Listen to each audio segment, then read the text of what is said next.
to welcome with us today Bishop Angaelos, General Bishop of the Coptic Orthodox Church of the United Kingdom, who will be providing some remarks for us from the perspective of the Coptic Church, and also Dilip Ratha, the lead economist and manager of Migration and Remittances Team and Development Prospects Group at the World Bank.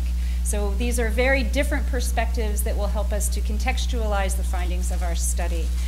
So we will ask them each to speak for about 10 minutes about what they see the implications of the survey to be. But to first give you a little bit of background about this study. Actually, we originally initiated this study back in December 2010. But we all remember what happened about a year ago in Egypt. And this already was started, of course, in January of 2011. So we decided it was prudent to wait to see how events might unfold. And we were very pleased to have done so because it enabled us, one, to be able to add a few questions to the survey, and two, to ensure that we would have people's, perhaps not undivided, but a little bit more attention to the survey. So the purpose of the survey is to identify the factors that keep the Coptic diaspora interested in engaging in Egypt, and in what particular ways they're interested in engaging in Egypt. Our study is a collaboration between Coptic Orphans and George Washington University's Diaspora Research Program and its Diaspora Capital Investment Project, led by my colleague Liesl Riddle. At this time, I'd like to invite Nermeen Riyad up to say a few words about what motivated the study from the perspective of Coptic Orphans.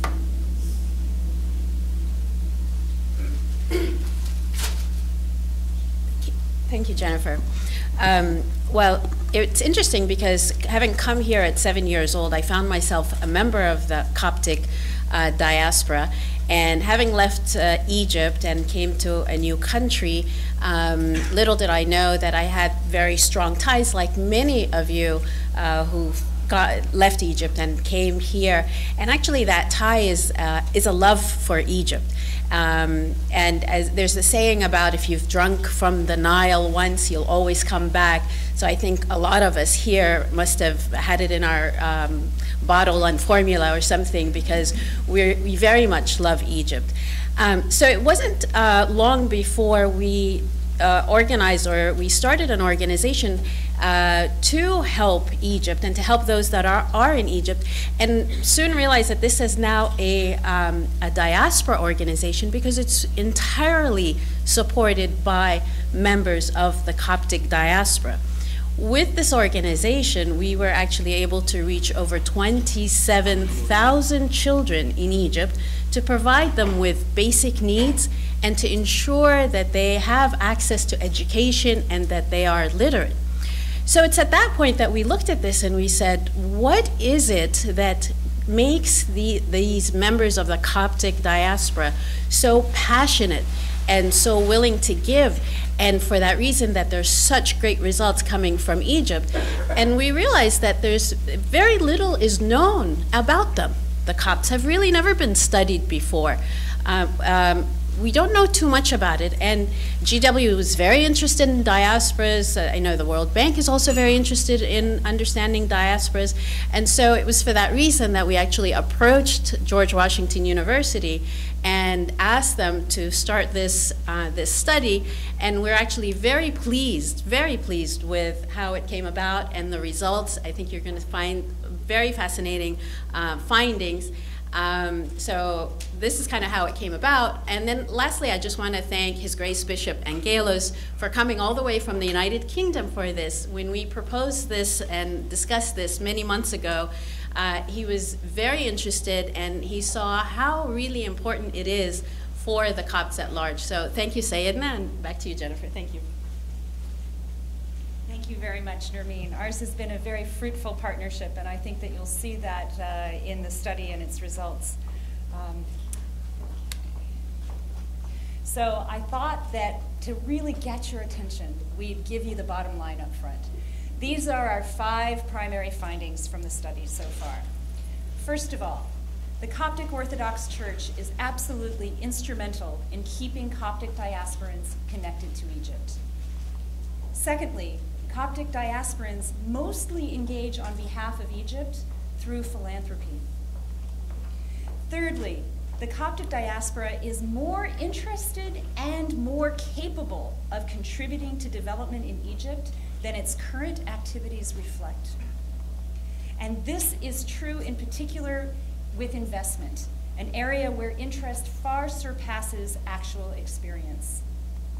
And finally, some Coptic diasporans engaged in the formal political system in Egypt for the first time following the revolution in 2011. These are our key findings, and this is just the preliminary findings, and we will be doing deeper analysis of a range of questions into the future. So we know, and I believe that our friend and colleague Dilip Ratha will be speaking to us a little bit more about the many contributions that diasporas can make to the development of their countries of origin. We know these to be in the area of social development, economic development, and political development. And so this is precisely the questions that we wanted to investigate with respect to the Coptic diaspora. What are the related activities in which they engage in each of these three areas? Secondly, we were interested in this study for a variety of reasons. I have been studying Coptic orphans and the Coptic diaspora actually since 2002. But I was particularly interested in the idea of doing this survey, as was my colleague, Liesl Riddle, because there are very few, if any, studies that look at a subnational group of a diaspora, and particularly a religious minority diaspora. Most policy discourse focuses only on the national level, but we know that diaspora identities are also ethnic, tribal, and religious. So we investigate a religious diaspora that is in the minority, both in the home country and abroad. So some of the questions that motivate us: to what extent might a minority diaspora be interested in engaging in the country of origin? And specifically, how does minority status influence how they identify with a national homeland as opposed to a subgroup of what home might mean? How do they target their contributions? Is it only to that subgroup, or is it to the national arena? And finally, in this particular case, how does faith and related institutions influence how and for what diasporans engage on behalf of the home country? Many of you in the audience are already familiar with the Egyptian Copts, but let me briefly introduce those of you who may not be. In Egypt, Egyptian Christian Copts, they're the native Egyptian Christians who follow the Coptic Orthodox Church. Estimates vary greatly in terms of the percentage of the Egyptian population, and you can find even wilder statistics than 8 to 12%. The history there is one of violence and violations of religious freedom, allegations of discrimination in employment, and as we saw in the run-up to the elections and immediately following, an increase in sectarian violence in Egypt.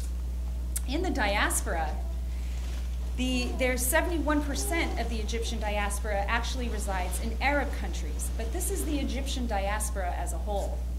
We know that in the countries that we studied, the United States, Canada, Australia, and the United Kingdom, that there are approximately 533,000 Egyptian diasporans, and this is according to an International Organization of Migration study from 2010. But this raises the question for us: are Copts over or underrepresented in these numbers that are about the Egyptian diaspora more generally? We can't know that. It's possible that they may be one or the other. We also know that in diaspora, the church is an organizational foundation that no other kinds of diasporans have. That is, faith-based diasporas may have an infrastructure that keeps them engaged more easily than other subgroups. And at this point, I'd like to turn it over to my colleague Liesl to introduce a little bit more about this study.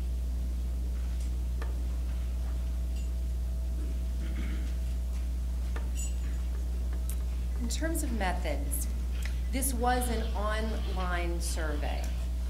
We worked very carefully with a diverse group of Coptic diasporans to pre-test the survey because, as you'll see, we have taken a survey that was pre-existing and then added many new dimensions to the survey itself. The survey was promoted as widely as possible. This is always a challenge with diaspora communities, since there's no known existing list of any one given diaspora community.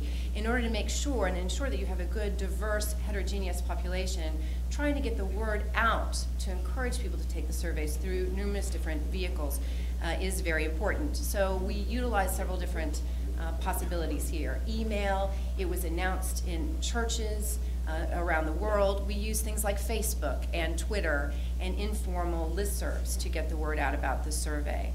Our response rate was, quite frankly, I think phenomenal, especially for a diaspora survey, given those challenges of being able to get the word out.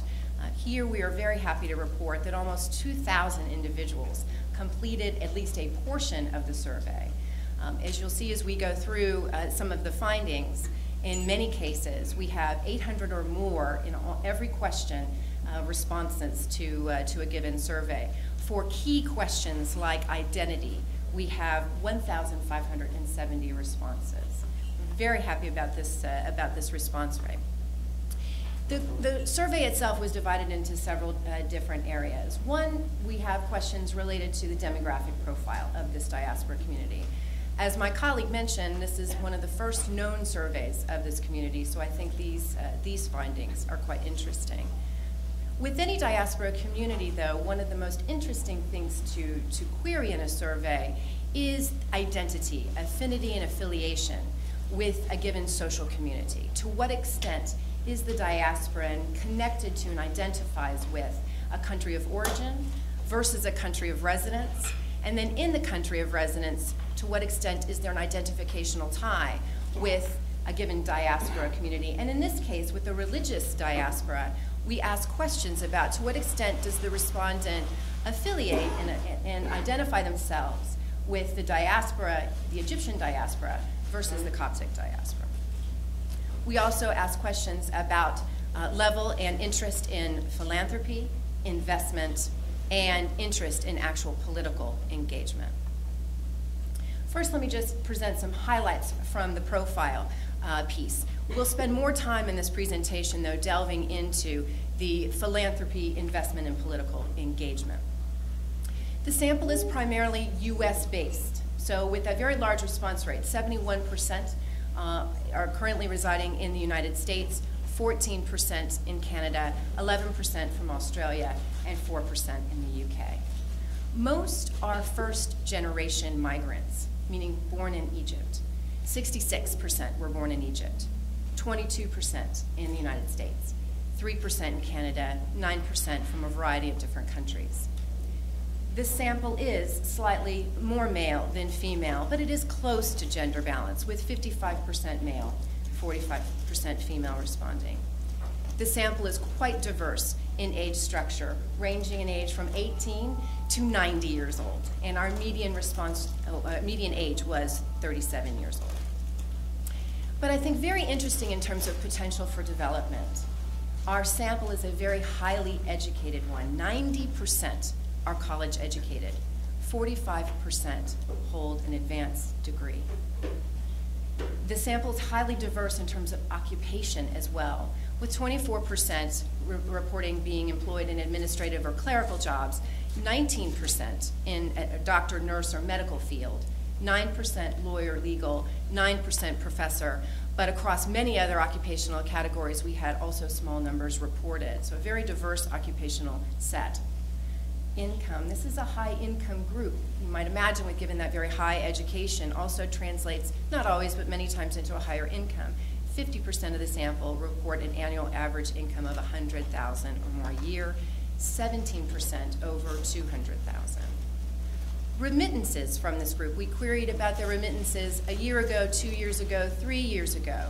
Remittances are moderate, but dropping slightly. Only 32% of the sample even answered the question on remittances. Those that did showed moderate sort of remitting behavior. Average remittances dropped from 6,600 3 years ago to 4,991 1 year ago. I'll now turn it back over to my colleague for the next section. Thank you very much, Liesl. So let me share with you some of the findings about identity. Not surprisingly, the respondents identified most strongly as Copts, and next as citizens of their country of residence. Given this sample, that means that most of the sample identifies first and foremost as Coptic Christians and secondarily as US citizens or Americans.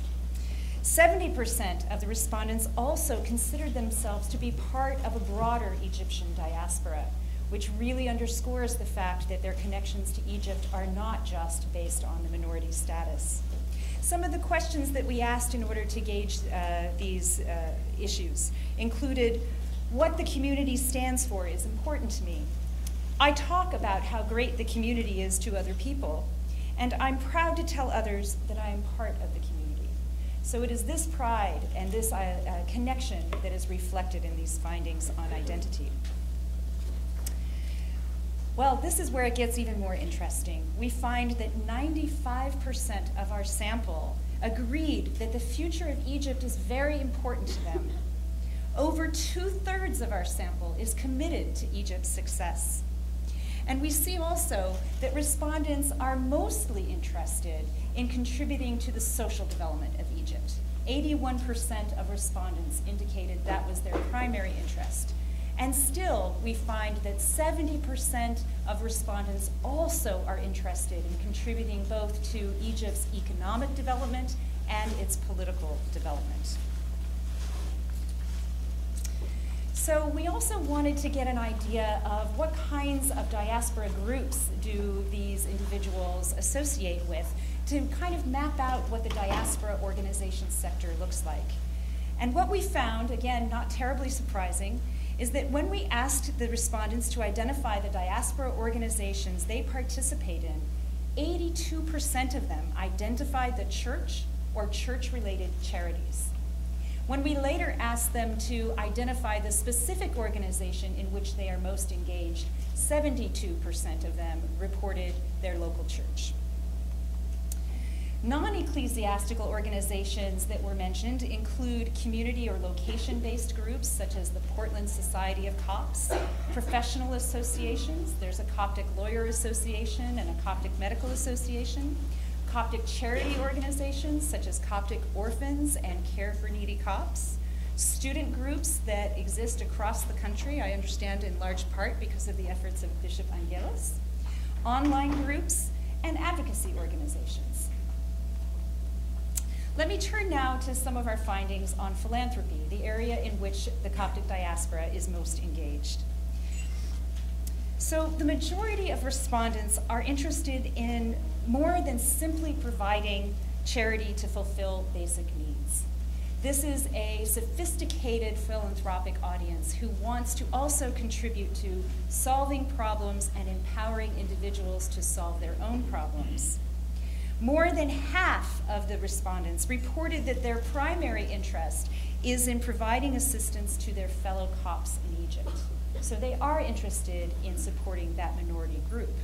Nevertheless, there was still 1/3 of the respondents who reported that they were interested in helping those in Egypt who were in need, regardless of who they are.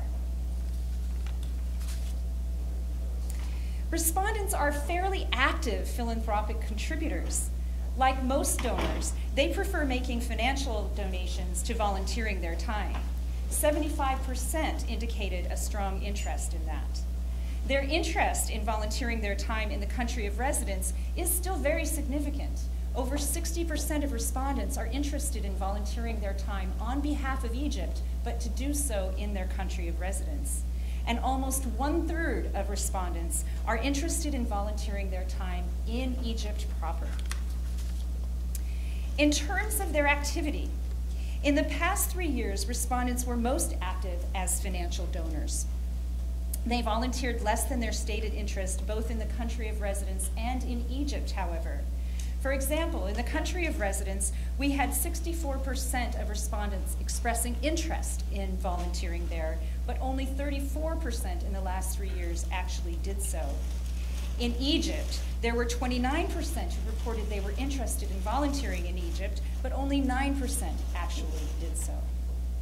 Respondents do volunteer far greater amounts of time in the country of residence on behalf of Egypt than they do in Egypt. and last year witnessed a decrease in volunteer days in Egypt, and at the same time, a very significant increase in volunteer days in the country of residence on behalf of Egypt. We also asked questions about the intermediary organizations that the respondents are interested in using in giving their philanthropic donations.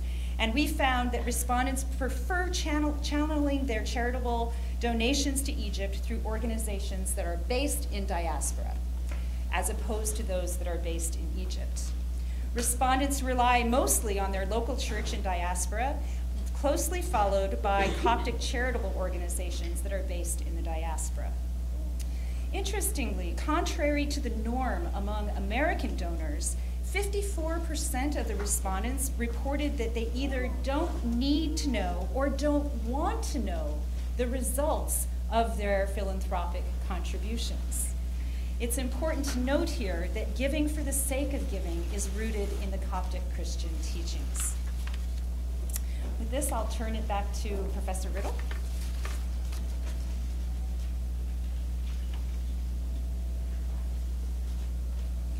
Next, we asked about interest in activity related to investment. Interestingly enough, if you query the sample about to what degree are you interested in investing in Egypt, and when we say investment here, we include a wide variety of options for the respondent. That would include things like the purchase of real estate for personal or commercial use, like rental or resale, as well as purchasing space for business.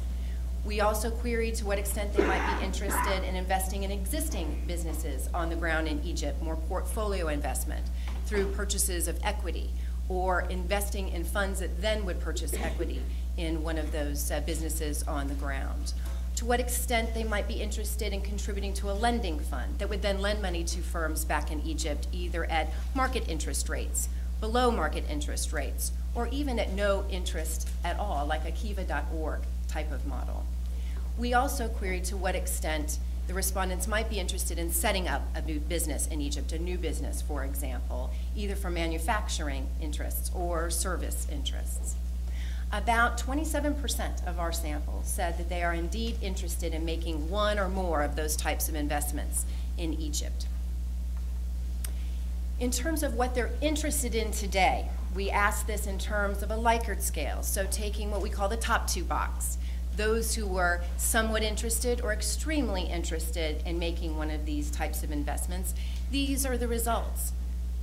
A substantial proportion of those interested in investing in Egypt actually want to go back and make a business there, either in services or manufacturing, particularly manufacturing for export. There is, of course, interest in the purchase of commercial real estate and personal real estate, and there is some degree of interest in contributions to more portfolio options, as I mentioned. In terms of actual investment activity, however, here what we see is a more wait-and-see type of attitude to investment. We see more actual investors investing in real estate for personal primarily use, to some degree commercial use. We've seen that some have gone back indeed and formed service enterprises. But there is much more moderate activity in terms of portfolio investment or that more involved level of direct investment. Next, I'd like to talk about political engagement, which I think is a very interesting topic given this particular sample. In general, respondents tend not to participate in the formal political system in Egypt, but our questions were also geared to ask, to what extent has your political engagement changed because of political activities on the ground in Egypt? The small percentage of those who belong to a political party more than doubled since the revolution, albeit from a small base, but I think this increased activity is very notable, from 1% to 3.4%. The percentage who make donations to political parties increased from 2% to 2.7%. So political involvement, albeit a small amount, did increase following the revolution. We also asked questions about the ability or intent to vote. only approximately 52% of our eligible respondents actually hold an Egyptian identity card. Nearly 4 out of every 5 respondents indicated that they intend to vote in the upcoming parliamentary elections and presidential elections. Because I want to save time for our discussion, I just want to say that I think our major takeaway of this particular study is that I think the most important one is number 3. The Coptic diaspora is interested and more capable of contributing to develop in Egypt than its current activities reflect. This is one of the major reasons we have been so excited and feel so very privileged to be able to conduct one of the very first known studies of this particular diaspora group. Thank you very much.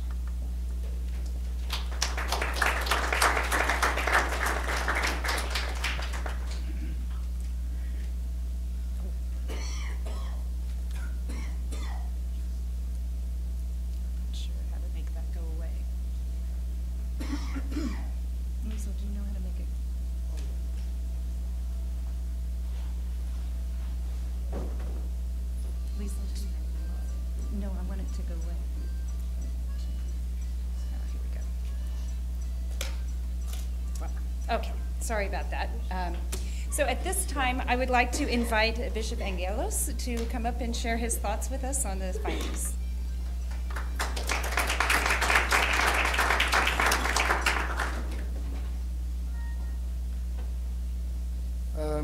Thank you, Jennifer, and thank you to you all. Just an explanatory note at the beginning. The term Coptic Orthodox tends to confuse people. Coptic is just a word for Egyptian, so Coptic Orthodox is to say Egyptian Orthodox, as you would say Greek or Russian Orthodox. And the reason I point that out is that I had quite an interesting engagement once, where every time I have to explain who I am, I have to go through that procedure.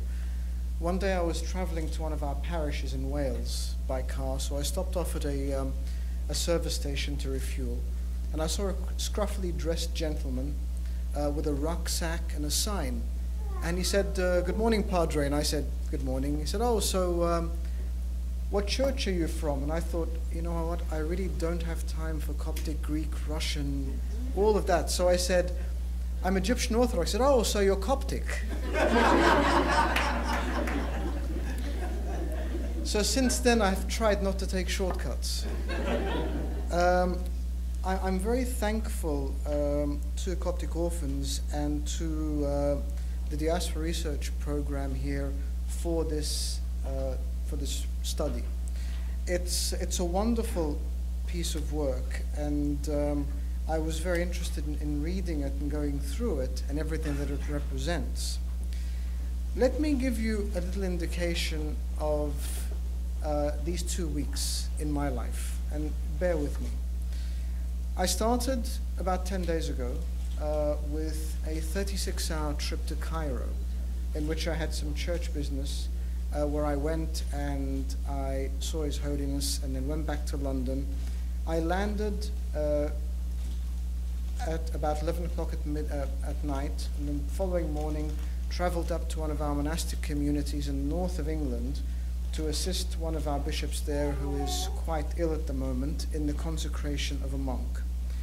After which I drove down to London and attended a memorial service with our Armenian Orthodox brethren in their church, and then went and had dinner and bowling with some of our youth who were there celebrating the birthday of one of our more active youth workers.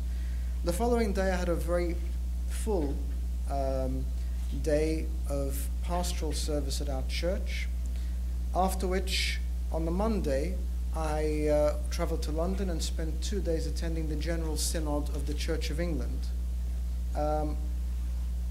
In the middle of which, one evening, I had a meeting with a wonderful group of youth servants who are going to be a steering group to an exciting new ministry we're starting, and then tried to get on a plane to come here in time, obviously had a cancelled flight due to technical fault, and now I'm here. Why am I saying this to you? I'm saying this because this is indicative of the church. It is a church that engages, and it engages at every level in the life of its parishioners and its people. We engage at the pastoral, at the official, and at the area in which most is needed at the moment in Egypt and abroad, and that is assisting people in particular. Let me share one verse with you very quickly, and that comes from the Gospel of St. Luke. Preach the good news to the poor, proclaim release to the captives, recovering sight to the blind, setting liberty to those who are oppressed. These are the words that exemplified the ministry of our Lord Jesus Christ.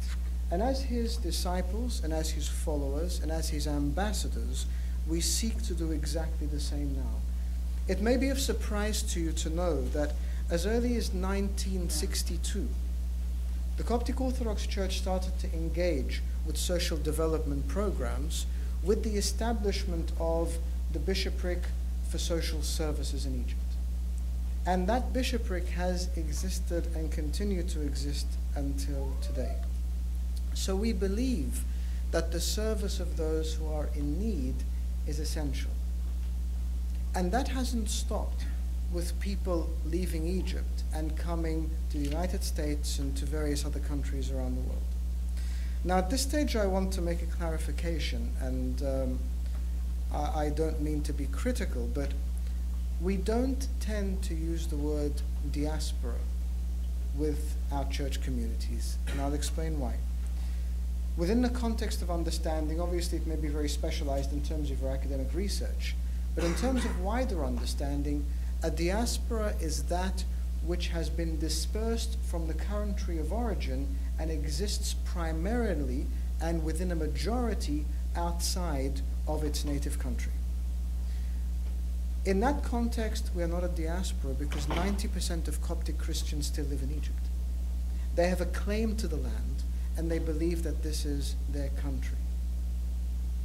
Not only because of holding on to a land, but because they are an indigenous people who have been there since the 1st century as a church, bearing in mind that the Coptic Christians are direct descendants of the pharaonic civilization of Egypt.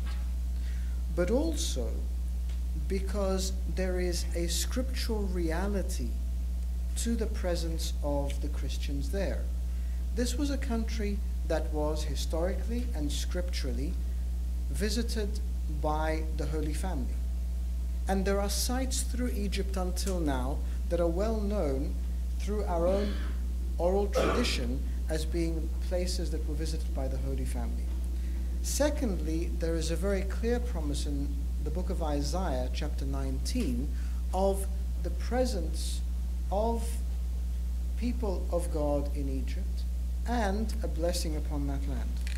That blessing, and I hasten to add, we do not believe to be just a blessing upon Christians, but it is upon the people of Egypt. There, in this report, is very clear that there is a feeling of Coptic Christians outside of Egypt that they want to assist their fellow Christians in Egypt. And that only comes not from a meaning of segregation or not wanting to engage or an enmity, but it comes from mismanagement of a country through a regime that continued to drive a wedge between communities and continued to place a feeling within people's hearts and within the reality of the life of Egypt that there was a discrepancy, that there was inequality. And that segregation then made people feel that if there is money going in from other sources to fund non-Christians, then we must help Christians. But I assure you that if what we see happening in Egypt comes to fruition, and there are many of us who still have our doubts until now what's actually happening, but if we are going to be hopeful and look towards a more democratic and equal state, then I assure you that this feeling will change, and people will contribute to Egypt because they care about Egypt, because then they will be assured that their brethren are served by a nation state that they can continue to call home as equal partners and as equal citizens. I was very happy to read the outcome of the report, that the church does hold this place in which it becomes a connection between the people and between Egypt. And that is because there is no distinction between the church outside of Egypt and the church in Egypt. I know here in the United States there is a presence of a body like the Orthodox Church of America, the OCA, and that is distinct from something like the Russian Orthodox Church in homeland Russia. In the Coptic Orthodox Church, we don't have this distinction. The church is the church. The church is a unified body of Christ with its integral members, not only throughout Egypt, but throughout the world. And so in this, there is, hopefully, through our ministry and through the hearts of our people, not going to be that distinction, not going to be that segregation. So we're not looking towards a separate state one day, or a separate church that does not engage with Egypt. Egypt and her people are always going to be important in the hearts of Coptic Christians outside of Egypt. They have a connection with their brethren there, their families there, and I'll give you a different expression, that here in the United States there is a migration policy. So people can come to the United States or go to Canada or go to Australia and then invite members of their extended family. In the United Kingdom we have a very different experience, and that is there are no extended families. By and large, the majority of Copts in the United Kingdom are professionals, mainly medics, who have traveled to do membership in the Royal Colleges of Medicine and have been offered work in of state. They are nuclear families with their extended families still in Egypt. So that connection will continue to be there. And so the continued work between bodies like Coptic Orphans, that are bodies trying to do very significant work in Egypt, and the Coptic Orthodox Church, both outside of Egypt as a facilitator and inside Egypt as a recipient and as a partner, is going to continue. And actually what we have seen in the past few years is that it's increasing. There is a greater intention now and a greater preparedness for the church, whether it's parishes or organizations, to work in partnership with bodies like Coptic Orphans. For instance, we have established something in England called the St. George Benevolent Fund that works specifically for humanitarian purposes in Egypt. And we have, on occasions, partnered as St. George Benevolent Fund with Coptic Orphans and with other bodies in Egypt to provide for those who are most in need. So what this report shows us is there is still a heart for the needy of Egypt. And what this shows us is there is an intention for ministry to these people. The way that comes about is through people who have a heart for those who are in need. Whether it comes through non-church organizations that have an affiliation to Coptic Christianity, whether it comes through the church, whether it comes through generic benevolent organizations, what is obvious is that as we continue during this uncertain time of Egypt, and as it becomes more certain, is that there is going to be more collaboration. Because there need to be clearer avenues of work. And so research, such as has been done, will make it more clear to us how we can continue to do this work and which avenues we most enthusiastically pursue to ensure that it is not just figures that are amongst us, but it is the lives of people that are being touched and the needs of people that are being met. Thanks you once again, and I pray that this work continues and has great success, not only for our own unity here, but for the lives of those that it touches in Egypt. God bless you.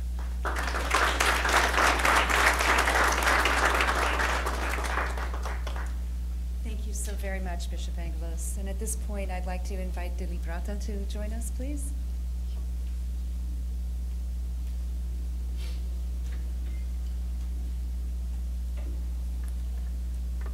Well, thanks to the organizers for inviting me to this session. and even more importantly, to give me the opportunity to share some thoughts on diaspora for development. I will present a global picture of how diaspora resources can be mobilized for development purposes in the countries of origin. In that context, there are a few things that have been pointed out by Liesl and Jennifer through the survey findings here, that the diaspora contributes from an economic point of view, from a social point of view, from a political point of view. I will focus on mostly the economic point of view, although that has connotations for politics as well as for social aspects. And in that, they also pointed out that the diaspora contributes through remittances, through trade, through philanthropy, through investments. Am I missing something? Through knowledge.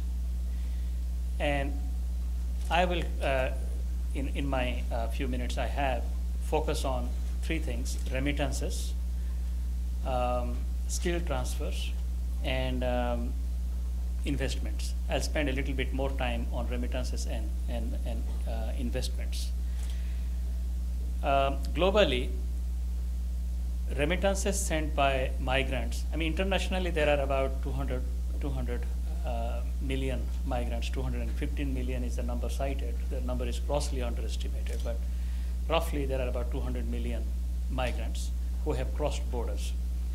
And they send home about $350 billion in remittances to developing countries alone. If you add remittances to also countries like the US or France or developed countries, other developed countries, then the number is more in the range of about $500 billion. These numbers, whether it is $500 billion worldwide remittance flows or $351 billion remittance flows to developing countries, these numbers are only officially recorded information. That misses out remittances that are not recorded, either because they are flowing through informal channels and they are not visible, or because they are flowing through even bank channels, but banks don't have to report it and they don't want to report it, and rightly so. If you included the flows that are not recorded, then the true size of remittances to developing countries is, I will say it today with some conviction, is going to be a multiple of the $350 billion that we have recorded. We used to say unrecorded flows are about 50% of the number. Increasingly, we are finding that the under-recording is significant, and therefore I would say it is actually a multiple of the $350 billion. An example, in Ghana, we have a constant debate with the government now. We say, or rather they reported to the IMF, and which is what then we have reflected in our statistics. We say that remittances to Ghana are only $135 million per year, 135 million. And the central bank governor says it is 1.8 billion. In Nigeria, we report about $10 billion in remittances, and the central bank is now reporting about $20 billion in remittances per year. All of Africa, according to our statistics, is somewhere around $23 billion. If you added 10 billion more to Nigeria alone, then you would see it is getting quite high. Basic point, remittances are really, really large, and they do provide a lifeline to many poor people, but many countries as well. And Egypt is a case in point. It has been highlighted, I think, in your findings, but otherwise as well, I have seen the numbers. Remittances to Egypt are larger than the revenue from Suez Canal. That seems like a headline thing, but that's actually not that important, just so you know. Remittances are about somewhere between 7, 8, 9, about $9 billion as officially recorded, but it's your guess how much the true size is. On policy side, on remittances, the biggest policy item is to reduce the cost of remittances, to improve access to remittance services for migrants on on this end and the recipients on the other end. And in that context, remittance costs, sending money home, your own money to your own people back home, or to yourself back home, or to another account in the same place where you are, can be quite significant. I don't know if you have experienced it. Try sending a wire transfer, and then you would see the fee to send a wire transfer could be anywhere from $15 to $50. If you are sending $500 to a particular country, the cost might run into sometimes $100, if it is at all allowed, that is. In many cases, remittances are not even allowed. So a couple of things that we are suggesting that can be done to reduce remittance costs: improve competition globally among the remittance service providers, and then look at the anti-money laundering and the terrorist financing type regulations. I'll leave you at that on remittances. Skills and technology transfers. This is an important aspect of diaspora resources, and as you saw from the survey findings, the diaspora that we are talking about here are so many of them are college educated. They're mostly college educated. They're very educated. They're professionals. They have a lot to share with the folks back home. And in the context of the feeling that educated people leave, skilled people leave, and that creates a vacuum in terms of skill shortage back home, and that affects service delivery, as you know, even delivery of teaching services or health services. These are critical to development. In that context, I think the diaspora can contribute significantly to some sort of skill transfers or technology transfers. And some of the programs that one can consider are establishing short visits, mentoring systems, peer review systems, and then outright creation of teaching facilities or medical training facilities, so that there'll be more of the doctors and teachers who might migrate, but who also might stay. So that is something that has not been tried enough in the development community, and something that we ought to be paying a lot of attention to. That, of course, would require a huge amount of investments. To create a medical facility somewhere would require a huge amount of investment. And one way to mobilize resources for such critical investments might be to tap into the significant wealth that the diaspora members have. After sending the remittances, they still have a lot of saving, a lot of wealth that is parked in the destination countries, and that saving could be tapped for significant investments back home.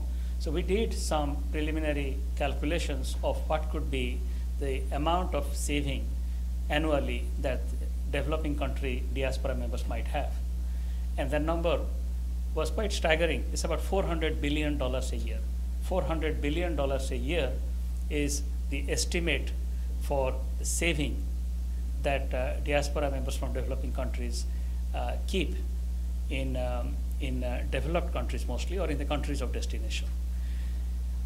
Most of these savings are in the form of cash or in the form of checking deposits and saving deposits that yield about 0% interest rate these days.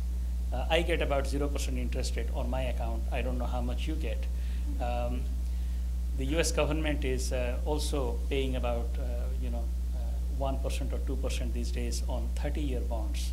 So you can imagine what individuals like us might get from putting money in the banking system, if the banking system survives, that is.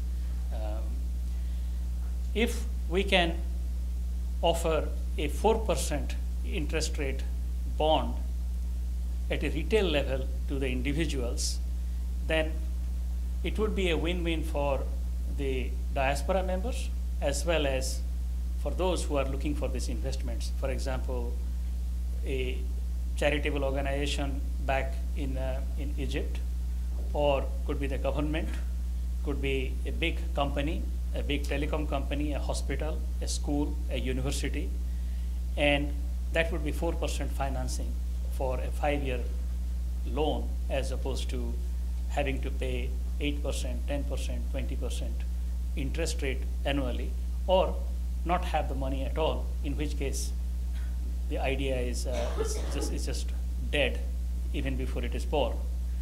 So diaspora saving is a bit like an untapped pool of oil out there right now in terms of resources that have not been tapped yet. So there is a lot of excitement about issuing diaspora bonds at a retail level to mobilize investment funding for mobilizing to mobilize development financing. And in the World Bank, we have set up a task force now to implement some pilot programs in a few countries.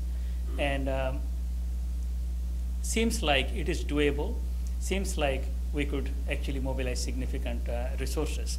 A couple of ideas that are being floated. One is to finance an airport, an international airport in a certain country in Africa. In another case, we are thinking about just simply reducing high-cost debt, high-cost external debt, foreign debt, by issuing these 4% diaspora bonds. In a third case, this is my dream. This is in my country, which is India. I would